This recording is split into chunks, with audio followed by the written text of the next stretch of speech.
আবারও স্বাগত ২১শে বিজনেসের সঙ্গে আছি মহিমা পলি।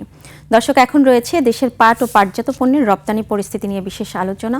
আর এই আলোচনার জন্য আমাদের সঙ্গে যুক্ত হচ্ছেন বাংলাদেশ বহুমুখী পাটপণ্য উৎপাদক ও রপ্তানিকারক সমিতির সভাপতি রাশেদুল করিম মুন্না। দর্শক, ২১শে বিজনেসের এই অংশটি দেখবেন আলোক হেলথ কেয়ার অ্যান্ড হাসপাতালের সৌজন্যে, powered by national agri care group. আপনাকে স্বাগত আমাদের আজকের অনুষ্ঠানে। জি, এই পাট ও পাটজাত পণ্যের রপ্তানির বর্তমান পরিস্থিতি কেমন? এই মুহূর্তে আমরা যেটা একটা বড় চ্যালেঞ্জের মধ্যে পড়েছি সেটা হচ্ছে কাঁচা পাটের মূল্য ঊর্ধ্বমুখী। আমরা এই বছর মেইনলি পাটটা বাজারে আসে হচ্ছে জুন, জুলাই, আগস্টের দিকে। তখন কৃষকের কাছে পাটের দামটা ছিল ৩,০০০ টাকা প্লাস মাইনাস। সেটা আজকের বাজারে প্রায় ৫,০০০ টাকা হয়ে গেছে প্রতি মনের দাম। অর্থাৎ এখানে হচ্ছে কৃষকের হাতে পাটটি নেই, ২ মাস পরে হচ্ছে এটা আড়তদারদের কাছে চলে গেছে এবং পরবর্তীকালে আমরা দেখেছি এক ধরনের যারা মজুত করে, মজুতদার আমরা যাদেরকে বলি, এবং অবৈধভাবে একটা বড় সংখ্যক পরিমাণ পাটের পরিমাণ তারা মজুত করে মূল্যটা বেশি পাওয়ার জন্য তারা অধিক মূল্যে এটা ছাড়তে চাচ্ছে, নাহলে ছাড়তে চাচ্ছে না, এবং যে কারণে কিন্তু ইতিমধ্যে অনেকগুলি পাটকল বন্ধ হয়ে গেছে এবং অনেকেই যে রপ্তানি আদেশ নিয়েছিল, কারণ আপনারা জানেন যে রপ্তানি আদেশটা পাওয়ার পর অন্তত ২ থেকে ৩ মাস সময় লাগে, অনেকেই সে রপ্তানিটা করতে পারছে না, এবং যে কারণে দেখা গেছে যে এক ধরনের যারা স্টক হোল্ডার, যারা ব্ল্যাক মানি এই সেক্টরে ইনভেস্টমেন্ট করেছে, সরকার যেখানে দায়িত্ব নিয়ে এই কাজটা করার কথা ছিল সেটা করতে ব্যর্থ হয়েছে, এবং যে কারণে কিন্তু দেখা যাচ্ছে মজুতদাররা ইচ্ছে মতো দাম হাঁকিয়ে যাচ্ছে। এবং সেক্ষেত্রে পাশাপাশি আমি একটা সাধুবাদ জানাই, বাণিজ্য মন্ত্রণালয় একটা সিদ্ধান্ত নিয়েছে যে বাণিজ্য মন্ত্রণালয় থেকে পাট রপ্তানির ক্ষেত্রে একটা অনুমোদন লাগে। সেই অনুমোদনটা সরকার কিছুটা দিচ্ছে না বা কিছুটা স্লো আছে, যেটা একটু ভালো কথা, কিন্তু ওরা মজুতদার হচ্ছে এই মালটা আটকে রেখেছে এবং সেই ক্ষেত্রে তারা হাইকোর্টে রিট করেছে। সুতরাং আমি মনে করি যে আমাদের যেই ইন্টারন্যাশনাল মার্কেটে একটা প্রক্রিয়াতে, একটা সার্কেলে যে রপ্তানিটা হয়, সেটা কিন্তু খুব বড়ভাবে বাধাগ্রস্ত হয়েছে। ইতিমধ্যে যেটা বলেছি যে পাটকল বন্ধ হয়ে গেছে এবং এই সেক্টর একটা ধ্বংসের দিকে যাচ্ছে। সুতরাং আমরা অনেক সময় দেখি যে সরকার অনেক সময় অনেক ব্যবস্থা নেয়, অনেকটা রোগী মারা যাওয়ার পরে হচ্ছে উদ্যোগ নেওয়া হয়। সুতরাং সেইটা যাতে না হয়, আমি মনে করবো যে জুট ইন্ডাস্ট্রির জন্য গত ১০ বছরের মধ্যে সবচেয়ে চ্যালেঞ্জিং একটা সময় যাচ্ছে।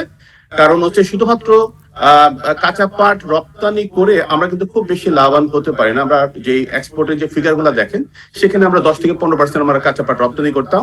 সুতরাং এখানে কাঁচা পাট রপ্তানির সাথে যারা সংশ্লিষ্ট তাদেরকে অনুরোধ করব, শিল্পের স্বার্থে, সেক্টরের স্বার্থে অবশ্যই দেশীয় চিন্তাটা করা দরকার। কারণ আমরা ইতিমধ্যে দেখেছি যে ইন্ডিয়া কিন্তু তার শিল্পটাকে, পাট শিল্পটাকে উন্নয়নের স্বার্থে, তার সুরক্ষার স্বার্থে তারা অনেক সময় অনেক ক্ষেত্রে বাংলাদেশকে দীর্ঘমেয়াদী অ্যান্টি ডাম্পিং দিয়েছে।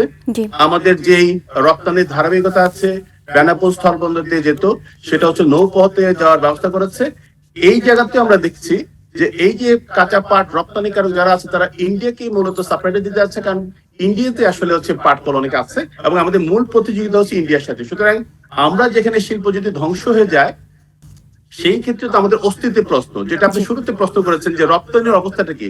তো আমি সার্বিকভাবে বিষয়টাকে তুলে ধরলাম যে আমার এই গত ৮ থেকে ১০ বছরের যে অভিজ্ঞতাটা হয়েছে, যে আমরা একটা ভয়াবহ একটা সংকটের মধ্যে পড়েছি। সুতরাং এই যে আজকে মিলগুলো বন্ধ হয়ে যাচ্ছে, আগামীতে ঈদ আসছে, বেতন দিতে পারবে না শ্রমিকদের, কিন্তু একটা আনস্টেবল একটা সিচুয়েশন তৈরি হবে। সুতরাং সরকারকে এখনই বলবো যে কাঁচা পাট রপ্তানিটা কিভাবে আগামী জুন থেকে জুলাই পর্যন্ত নিষিদ্ধ করা যায়, এই দাবি রাখছি শিল্পের স্বার্থে। কারণ পাট শিল্প যদি ধ্বংস হয়ে যায়, এখানে হাজার হাজার কর্মচারীরা কাজ করছে, শ্রমিকরা কাজ করছে, তাদের সুরক্ষা দেওয়াটা হচ্ছে সরকারের দায়িত্ব। সুতরাং আমি বলবো যে যেই গতিতে গত কয়েক বছর ধরে ইতিমধ্যে পাট শিল্প একটা চ্যালেঞ্জের মধ্যে আছে, আমরা দেখছি যে রপ্তানিতে গতি কিন্তু বাড়ছে না। আমাদের গ্রাজুয়ালি হচ্ছে যেখানে হচ্ছে ফিনিশ প্রোডাক্ট উৎপাদন করে উৎপাদনের সক্ষমতা বাড়িয়ে রপ্তানিটা বাড়াতে হবে, সেই জায়গাটা হচ্ছে আমরা থমকে আছি। জি, আমি একটু ইন্টারাপ্ট করছি যে আপনি কিছুক্ষণ আগে যেটা বললেন যে ইন্ডিয়া আসলে বরাবরই তাদের সুবিধা মতো নীতি গ্রহণ করেছে, স্থলপথে অ্যান্টি ডাম্পিং এর একটা শুল্ক আরোপ করে রেখেছে। তো সেই প্রভাবটা আসলে আমাদের এই সেক্টরে কি প্রভাব পড়ছে? আমরা ইতিমধ্যে যে অ্যান্টি ডাম্পিং এর কারণে ইন্ডিয়াতে যে আমাদের প্রায় 5 থেকে 600 কোটি টাকা রপ্তানি হতো, সেটা কিন্তু বড় ধরনের একটা ধাক্কা খেয়েছে। এবং সেই চ্যালেঞ্জটাকে উত্তরণের জন্য ইতিমধ্যে বাংলাদেশের যে পাট শিল্পের সাথে যারা রপ্তানির সাথে যুক্ত আছে, তারা অন্য মার্কেটে এটাকে ডেভেলপ করার চেষ্টা করছে, এবং সেই জায়গাতে কিন্তু ইন্ডিয়া কোনো ধরনের আমাদেরকে ছাড় দেয়নি। দ্বিতীয়ত হচ্ছে নতুন করে এই সরকার আসার পর আমরা দেখেছি দুবার হচ্ছে তারা সার্কুলার দিয়ে আমাদের প্রতিবন্ধকতা সৃষ্টি করেছে। এবং এখন আমরা যে সংকটের মধ্যে পড়েছি, আমাদের যে টোটাল উৎপাদনটা হতো, সেই উৎপাদনটা বন্যার কারণে 30% মতো কম হয়েছে, ইন্ডিয়াতে সেটা কম হয়েছে। সুতরাং ইন্ডিয়াতে এই মুহূর্তে ডিমান্ডটা আছে, এবং সেই ক্ষেত্রে তারা এখন আবার শুধুমাত্র কাঁচা পাটটা নিতে আছে, অন্য কিছু না কিন্তু। সুতরাং আমি ওই কথাটাই বলতে চাচ্ছি যে আমাদের রপ্তানির স্বাভাবিক ধারাবাহিকতা বা উৎপাদনের ধারাবাহিকতা বজায় রাখতে গেলে আমাদের দুইটা কাজ করতে হবে। এই মুহূর্তে কাঁচা পাট যাতে কোনোভাবেই রপ্তানি না হয়, এই ব্যাপারে সম্মিলিত ভাবে এই সেক্টরে যারা আছে উদ্যোগ নিতে হবে, যাতে এই যে রপ্তানির যে ইয়াটা আছে, উদ্যোগগুলো আছে, সেটা যাতে বন্ধ থাকে অন্তত জুন থেকে জুলাই পর্যন্ত। আর শিল্প যদি বাঁচে, কারণ তাদেরকেও মাথায় রাখতে হবে যে কাঁচা পাট যারা রপ্তানি করে, এই শিল্পে হচ্ছে এখন পর্যন্ত 80 থেকে 85% লোকাল ইন্ডাস্ট্রি কনজাম্পশন করে। সুতরাং 15 থেকে 20% হচ্ছে নর্মালি এক্সপোর্ট হয়ে থাকে। এই বিষয়টাকে মাথায় রেখে সম্মিলিতভাবে চিন্তা করতে হবে, সরকারের নীতি সহায়তা ঘোষণা করতে হবে প্রয়োজনে, যারা কাঁচা পাট রপ্তানি করে অন্যভাবে তাদেরকে কিভাবে সাপোর্ট দেওয়া যায়, কিন্তু কোনোভাবে কাঁচা পাটটা রপ্তানি করা যায় না। কারণ আপনারা দেখবেন যে আগামী যে 3 মাসের চিত্রের মধ্যে এই পাট সেক্টরে যে এক্সপোর্ট আছে, সেটা কিন্তু অনেকখানি হ্রাস পাবে। কারণ অনেক মিল ইতিমধ্যে বন্ধ হয়েছে, অনেক মিল অর্ডার নিয়ে উৎপাদন করতে পারছে না সঠিকভাবে কাঁচামালটা না পাওয়ার কারণে, এবং প্রাইজের যে একটা ঊর্ধ্বমুখী, শুধু ঊর্ধ্বমুখী না, লাগামহীন ঊর্ধ্বমুখী। এবং এখানে বেনিফিটেডটা কারা হচ্ছে? যারা কালো টাকা বিনিয়োগ করছে।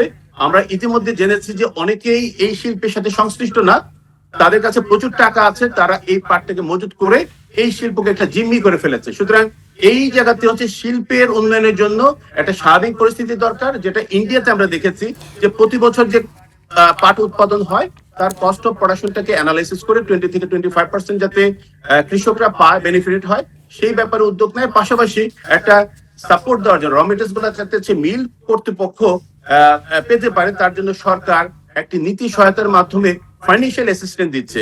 এই বিষয়গুলো আসলে ভাবনার সময় আসছে, যাতে ফরিয়াররা কোনোভাবে লাভবান না হয়। কারণ তাদেরকে লাভবান করে এই সেক্টরে কোনো উন্নয়ন হবে না, এক্সপোর্টে কোনো উন্নয়ন হবে না, এবং সার্বিকভাবে আমরা একটা মৃত্যুর দিকে যাচ্ছি, একটা বড় ধরনের চ্যালেঞ্জের মধ্যে যাচ্ছি। যে সেক্ষেত্রে আসলে যে সরকারি কলকারখানাগুলো যেহেতু বন্ধ, সেটা পাটকল পাটকলগুলো যে বন্ধ, আসলে সেটা প্রাইভেট পাটকলগুলো কি আসলে সেই সক্ষমতা আসলে পারবে কিনা তারা উৎপাদনে? জি জি, ওটা তো আছেই। এই কাজটা তো বিজিএমসি যখন ছিল তখন তো বিজিএমসি একটা অংশ করতো, বাকি পুরো অংশটা হচ্ছে প্রাইভেট সেক্টর করতো, এখন পুরোটাই প্রাইভেট সেক্টর করছে।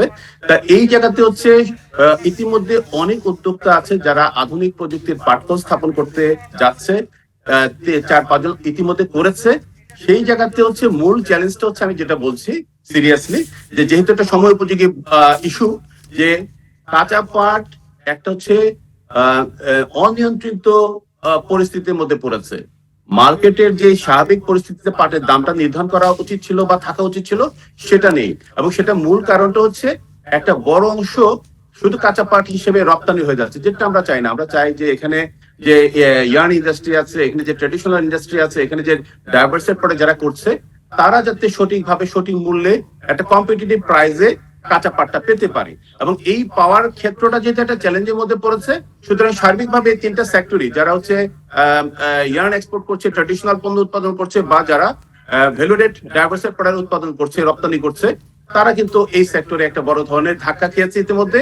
এবং এই ধাক্কাটা যদি কন্টিনিউ করে, তাহলে কিন্তু আমরা একটা বড় চ্যালেঞ্জের মধ্যে পড়বো, সেক্টর চ্যালেঞ্জের মধ্যে পড়বে। এবং সার্বিকভাবে আমাদের রপ্তানির যেই ফিগারটা আছে, সেটা হচ্ছে অনেক হ্রাস পাবে। সুতরাং এই জায়গাটাতে আমি অ্যাড্রেস করে বলছি, সরকারকে রোগী মারা যাওয়ার পরে উদ্যোগ না নিয়ে এখনই চিন্তা করতে হবে কিভাবে এই কাঁচা পাটটা রপ্তানি যাতে না হতে পারে, এবং শিল্পের সাথে সংশ্লিষ্ট যারা আছে তারা যাতে ন্যায্য মূল্যে মার্কেটে যে কম্পিটিটিভ প্রাইসে থাকার জন্য যেই ধরনের প্রাইসটা পাওয়া উচিত, সেই ধরনের একটা নীতি সেট করা। সরকারের সাথে আপনাদের এই বিষয়ে কোনো আলোচনা হয়েছে কিনা? মন্ত্রণালয়ের সাথে কথা হচ্ছে, বাট আমি মনে করি অনেক সময় স্বাভাবিক প্রক্রিয়াতে, স্বাভাবিক উদ্যোগে, স্বাভাবিক সিদ্ধান্তে অনেক কাজ করা যায় না। চ্যালেঞ্জিং সময়, যেমন একটা যদি আগুন লাগে তখন তো স্বাভাবিক প্রক্রিয়াতে সেটা নিয়ন্ত্রণ করা যায় না, সার্বিকভাবে খুব গুরুত্ব সহকারে চিন্তা করতে হয়। আমি মনে করি পাটের বাজারে যে একটা আগুন লেগেছে, শিল্পের অস্তিত্বর যে একটা ইস্যু সামনে এসেছে, এখানে একটু রিয়েলিস্টিক, একটু একটু হার্ড লাইনে সরকারকে চিন্তা করতে হবে। এই কথাটা আমি বলার জন্য আপনাদের মাধ্যমে সরকারকে অনুরোধ জানাচ্ছি।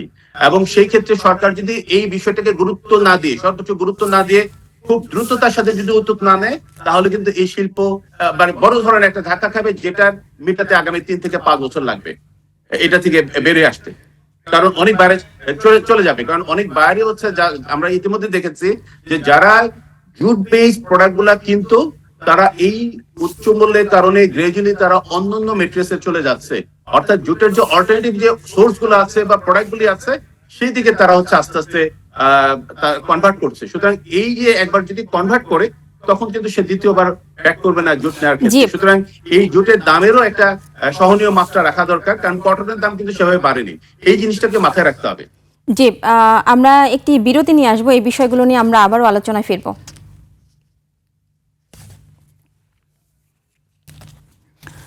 দর্শক, এই পর্যায়ে নিচ্ছে একটা বিরতি, ফিরবো একটু পরেই, সঙ্গেই থাকুন। আবারও স্বাগত 21 বিজনেসের সঙ্গে আছি মহিমা পলি। দর্শক, বিরতির আগে পাট ও পাটজাত পণ্যের রপ্তানি পরিস্থিতি নিয়ে কথা বলছিলাম বাংলাদেশ বহুমুখী পাট পণ্য উৎপাদক ও রপ্তানিকারক সমিতির সভাপতি রাশিদুল করিম মুন্নার সঙ্গে। প্রিয় দর্শক, 21 বিজনেসের এই অংশটি দেখছেন আলোক হেলথ কেয়ার অ্যান্ড হাসপাতালের সৌজন্যে, powered by national agricare group. জি, বিরতির আগে বেশ কিছু বিষয় নিয়ে কথা বলছিলাম আমরা, এবং আপনি যেমনটা বলছিলেন যে আসলে ইন্ডিয়া যেহেতু আমাদের রপ্তানির বড় একটি বাজার, সেক্ষেত্রে ইন্ডিয়ার বিকল্প যদি আমরা খুঁজি, কোন কোন দেশ হতে পারে সেটা? ইতিমধ্যে অনেকগুলো দেশে রপ্তানি করছে, যেমন হচ্ছে এখানে 3টা ক্যাটাগরি। কাঁচা পাটটা মূলত হচ্ছে ইন্ডিয়া ইম্পোর্ট করে, ইয়ার্নটা হচ্ছে তার্কি, ইরান সহ যারা কার্পেট ইন্ডাস্ট্রি, চায়না সহ যারা কার্পেট এবং হচ্ছে সুতা থেকে তারা বিভিন্ন ধরনের প্রোডাক্ট তৈরি করছে, তারা সেটা ইম্পোর্ট করছে। আর আমরা যারা হচ্ছে ফিনিশ প্রোডাক্ট উৎপাদন করছি, অর্থাৎ মাঝখানে আর কেউ নেই, আমরা ম্যানুফ্যাকচারার, আমরা সেটা সরাসরি যারা কনজিউমার মার্কেটে কাজ করছে তাদেরকে আমরা রপ্তানি করছি। যে কথাটা আমি একটু আগে বলছিলাম, যে আমাদের যেটা সবচেয়ে বড় চ্যালেঞ্জ হয়ে গেছে, আমরা যারা কনজিউমার প্রোডাক্টটা কোনো চেইন শপ বা কোনো আপনার চেইন শপ, লাইক এখানে যেমন বাটা আছে বা সেই ধরনের সারা দেশে যাদের শোরুম আছে, এই সমস্ত কোম্পানিগুলোর সাথে যখন কাজ করি, তারা বছরে একবার অর্ডার প্লেস করে এবং একই দামে সারা বছর মালটা পেতে চায়, কারণ হচ্ছে কাস্টমারকে তারা একটা স্টেবল প্রাইসটা তারা এনশিওর করে। অন্যান্য সেক্টরে যেমন হচ্ছে কাঁচা পাট বা ইয়ার্ন যারা এক্সপোর্ট করছে, সেটা তাদের ক্ষেত্রে কেস বাই কেস প্রাইস গুলো নির্ধারিত হয়। সুতরাং আমরা যে সমস্যাটা পড়েছি, যে আমাদের সারা বছর যে একটা ভলিউমটা লাগে, সেটা হচ্ছে আমি ইতিমধ্যে বলেছি যে কাঁচা পাটটা মার্কেটে আসে জুন জুলাইয়ের দিকে। সুতরাং এই এক বছরটাকে মাথায় রেখে আমরা হচ্ছে একটা প্রজেকশন করি এবং বায়ারদেরকে আমরা একটা প্রাইস প্লেস করি, সেটা নিয়ে তারা তাদের ক্যাটালগে সেটা রেখে তারা মার্কেটিং করছে বা কাস্টমারের কাছে সেল করছে। এই ক্ষেত্রে যেহেতু পাটের দাম 3000 টাকা শুরু হয়েছিল এবং সেটা গত কয়েক বছর 4000 টাকার মধ্যে ঘুরছিল, 3800 টাকা, 4000 টাকা প্রতি মণ। এবার যেটা হয়েছে যে এই প্রাইসটা অনিয়ন্ত্রিত ভাবে 5000 টাকার উপরে চলে গেছে, এবং এখানে সরকারের দেখভাল করার জন্য যে অথরিটি আছে তারা সেখানে সম্পূর্ণ ব্যর্থ হয়েছে। সুতরাং ইন্ডিয়াতে কিন্তু সেই কন্ট্রোল করা বা তদারকি করার ক্ষেত্রে যে অথরিটি আছে, তারা কিন্তু সেখানে যথেষ্ট সূক্ষ্ম দক্ষতার সাথে কাজ করছে। আরেকটা বিষয়, সেক্ষেত্রে আসলে বায়ারদের সাথে নেগোসিয়েশনের কোনো অপশন আছে কিনা, বা আপনারা সেটা করছেন কিনা? না, আমি যেটা আমার একটু আগে বলেছিলাম, যখন একটা প্রোডাক্টের প্রাইসটা বেড়ে যাবে, তখন তো কাস্টমার চিন্তা করবে সে কি পাট পণ্য কিনবে নাকি সে কটন বেস অন্য প্রোডাক্ট কিনবে। আপনি যখন বাজারে যাবেন, বেশি দাম হলে তো আপনি কিনবেন না। সুতরাং এই যে প্রত্যেকটা প্রোডাক্টে একটা কম্পিটিটিভ প্রাইস আছে, সুতরাং আমরা যে চ্যালেঞ্জের মধ্যে পড়েছি, পাটের দামটা এত বেশি অনিয়ন্ত্রিতভাবে বেড়েছে এবং আনস্টেবল সিচুয়েশনে আছে, তার কারণে আমরা যে পণ্যটা কাস্টমারের কাছে দিচ্ছিলাম, সেটা একটা কম্পিটিটিভ প্রাইস আমরা ছিলাম, কিন্তু এই মুহূর্তে সিচুয়েশন আমরা কোনোভাবে কম্পিটিটিভ না, এবং আমরা প্রাইস প্রোডাক্টটা দিতে পারছি না ঠিক মতো, সরবরাহ করতে পারছি না কাঁচামালের স্বল্পতা এবং সেক্ষেত্রে দামের কারণে। আপনি যে কথাটা বললেন, এই যে বাংলাদেশে প্রায় 65 থেকে 70% হচ্ছে কাঁচা জুট সেক্টর থেকে ইয়ার্ন এক্সপোর্ট হতে হচ্ছে টার্কিতে। আমরা দেখেছি এই 4,000 টাকা মন হওয়ার কারণে কিন্তু ইতিমধ্যে টার্কির যে কার্পেট ম্যানুফ্যাকচারিং কোম্পানিগুলো আছে তারা এই জুট ইয়ার্নের পরিবর্তে কটন ইয়ার্নে চলে গেছে। সুতরাং এখন আমরা জুট ব্যাগেরও তো একটা প্রাইস মার্কেটে একটা প্রাইস কম্পিটিটিভনেস আছে। সুতরাং এখানে যদি খুব বেশি দাম হয়ে যায় তখন সেটা কটনে চলে যাবে, সিনথেটিকে চলে যাবে, অন্য মেটেরিয়ালসে চলে যাবে। এবং একবার যদি ওই মার্কেটে জুটের অল্টারনেটিভ মেটেরিয়ালস গুলো যদি মার্কেট পেয়ে যায় বা গ্রহণযোগ্যতা এস্টাবলিশড হয়ে যায়, তখন কিন্তু আমরা যে সার্কেলটা আছে আগামী বছর আমাদের আরো কয়েক বছর ওয়েট করতে হবে। সুতরাং সেই কথাটাই আমি বলছি যে আমাদের যে টোটাল রপ্তানি নিয়ে যে আলোচনাটা হচ্ছে, যে রপ্তানি যে বার্নিং ইস্যুটা আমাদের সেক্টর পড়েছে, এই ক্ষেত্রে যদি সরকার সুনির্দিষ্টভাবে পদক্ষেপ না নেয়, মানে ইমার্জেন্সি বেসিস যদি পদক্ষেপ না নেয়, তাহলে আমাদের দীর্ঘমেয়াদী একটা ক্ষতির সম্মুখীন বা চ্যালেঞ্জের মধ্যে আমরা পড়তে যাচ্ছি। এবং পাশাপাশি আমি যে কথাটা বলতে যাচ্ছি, এমনি 3 থেকে 4,000 টাকা মন যখন আছে, আমাদেরকে এখন আরো যে ইয়ার্ন বা ট্রেডিশনাল জুট প্রোডাক্ট উৎপাদন করে রপ্তানির সক্ষমতা কিন্তু ইতিমধ্যে আমরা হারিয়ে ফেলেছি, কারণ আমাদের জুট মিলগুলো পুরনো। এখানে আমাদেরকে চিন্তাই করতে হবে আগামী 10-12 বছর যে সাস্টেনেবল বা গ্রিন প্রোডাক্ট হিসেবে jute base any kind of product যেটা হচ্ছে কাস্টমার সরাসরি ব্যবহার করবে বা কিনবে, এই ধরনের পণ্যের সক্ষমতা বাড়াতে হবে। সুতরাং এই বিষয়টাকে ফোকাস করে আমাদের চিন্তা করতে হবে যে রপ্তানির পরিধি বা প্রবৃদ্ধি বাড়াতে গেলে আমরা কিভাবে এই র মেটেরিয়ালস এক্সপোর্ট না করে গ্রাজুয়ালি ফিনিশ প্রোডাক্ট উৎপাদন এবং সেই উৎপাদিত পণ্যটা বিশ্ববাজারে যে বিভিন্ন মার্কেট আছে সেই মার্কেটে আমরা কিভাবে নিয়ে যেতে পারি। এবং সেই ক্ষেত্রে স্বাভাবিকভাবে আমরা এই জায়গাটাতেই আসছিলাম যে আপনি যেটা বললেন যে আসলে ফিনিশড প্রোডাক্ট কনজিউমার মার্কেটটা ধরার জন্য, তো কিছুক্ষণ আগেই বলছিলেন যে যেহেতু কাঁচা পাট আমদানিতে আমাদের একটা স্ট্রং একটা দখলদারিত্ব রয়েছে, তো সেটা আসলে রপ্তানি না করে সেই জায়গাটা আমরা কাঁচা পাট যে আমরা নিজেরা উৎপাদন করছি, এবং আমি কিছুক্ষণ আগে যেটা বলছিলাম যে কাঁচা পাট উৎপাদনে আমাদের স্ট্রং একটা দখলদারিত্ব রয়েছে, তো সেই কাঁচা পাটকে আমরা ফিনিশড গুড কেন তৈরি করছি না, এবং সেই ফিনিশড গুড কনজিউমার মার্কেটটা কেন ধরছি না আমরা? এটার মূল কারণটা হচ্ছে আমাদের যে জুট মিল গুলো আছে এটা প্রায় 50 বছর পুরনো, এবং এই পুরনো জুট মিল গুলো দিয়ে ছালার বস্তা ছাড়া অন্য কিছু তৈরি করা যায় না, ইয়ার্ন এবং তারপর হচ্ছে ছালার বস্তা। সুতরাং এখানে সরকারের নীতি সহায়তা ঘোষণা হওয়া দরকার, যাতে এই পুরো মিলগুলো আধুনিক জুট মিলে রূপান্তর করার ক্ষেত্রে যে ফাইন্যান্সিয়াল ব্যারিয়ারটা আছে এটা কিভাবে দূর করা যায়। কারণ হচ্ছে প্রত্যেকটা মিলই ব্যাংকের সাথে একটা জটিলতা আছে, এই জটিলতার জন্য তারা এগোতে পারছে না আধুনিকায়নের যাত্রায়। সুতরাং ইন্ডিয়া কিন্তু যে কাজটা করেছে যে তাদের এই চ্যালেঞ্জটা ছিল, সরকার বিশেষ বরাদ্দ রেখেছে, বিশেষ সাপোর্ট দিয়েছে, পলিসি সাপোর্ট দিয়েছে, ফাইন্যান্সিয়াল সাপোর্ট দিয়েছে। তার প্রেক্ষিতে কিন্তু এখন ইন্ডিয়াতে প্রায় 95% হচ্ছে জুট মিল হচ্ছে আধুনিক প্রযুক্তির জুট মিল হিসেবে স্থাপন করার কারণে তারা এই ট্রেডিশনাল পণ্যগুলো উৎপাদন না করে যে ইন্টারন্যাশনাল মার্কেটে যে ডিমান্ড আছে কনজিউমার প্রোডাক্ট, আমি যে কথাগুলি বলছি যে সরাসরি আমি একটা ব্যাগ কিনবো, সরাসরি আমি একটা গার্ডেনিং প্রোডাক্ট ব্যবহার করব, সরাসরি আমি হচ্ছে আরেকটা ফ্যান্সি প্রোডাক্ট ব্যবহার করব বা কার্পেট ব্যবহার করব, এই পণ্যগুলো তারা উৎপাদন করে বাজারজাত করবে। আমরা শেষ করব, খুব ছোট্ট করে আমাদের চিন্তা করতে হবে, আগামীর স্বপ্নটা থাকবে যে কাঁচা পাট বা ইয়ার্ন বা ট্রেডিশনাল প্রোডাক্ট উৎপাদন না করে আমরা আসলে শেষ করব, খুব ছোট্ট করে জানতে চাইবো ভ্যালুয়েটেড প্রোডাক্টগুলো, জি ভ্যালুয়েটেড প্রোডাক্ট জানতে চাইবো যে রপ্তানি করাটাই হচ্ছে আগামী দিনের জুট সেক্টরের সম্ভাবনা।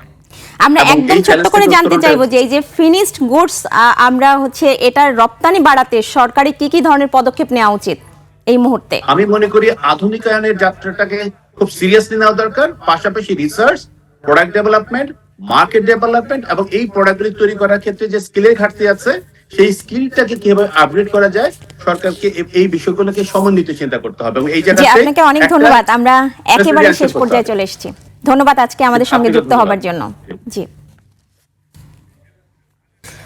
দর্শক, এতক্ষণ দেশের পাট ও পাটজাত পণ্যের রপ্তানি পরিস্থিতির নানা দিক ও করণীয় নিয়ে কথা বলছিলেন বাংলাদেশ বহুমুখী পাট পণ্য উৎপাদক ও রপ্তানিকারক সমিতির সভাপতি রাশিদুল করিম মুন্না।